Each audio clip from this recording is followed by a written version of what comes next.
এজন্য আল্লাহ বললেন, আমি রহমান, দয়ার সাগর, বান্দারা হতাশ হবি না, আমি আল্লাহ আছি না নাই। 2 নম্বরে বললেন আল্লামাল কোরআন, আমি কোরআন শিখালাম, কোন পথে চললে তুমি জান্নাতি হবা, কোরআনের ভেতরে আছে না নাই। 3 নম্বরে আল্লাহ বললেন খালাকাল ইনসান, মানুষ বানালো কে? মানুষ বানানোর সাথে সাথে তার আশরাফুল মাখলুকাত বানিয়ে দিল কে?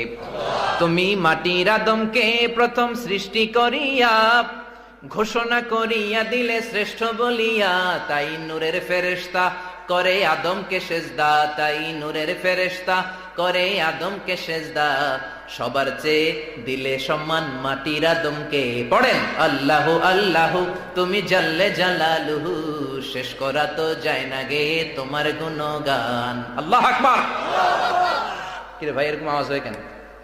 মাঝখান দিয়ে ঝনঝন করে হঠাৎ, সমস্যাটা কি? সব সময় যেন একতালে থাকে, একতালে রাখা। আল্লাহ বললেন খালাক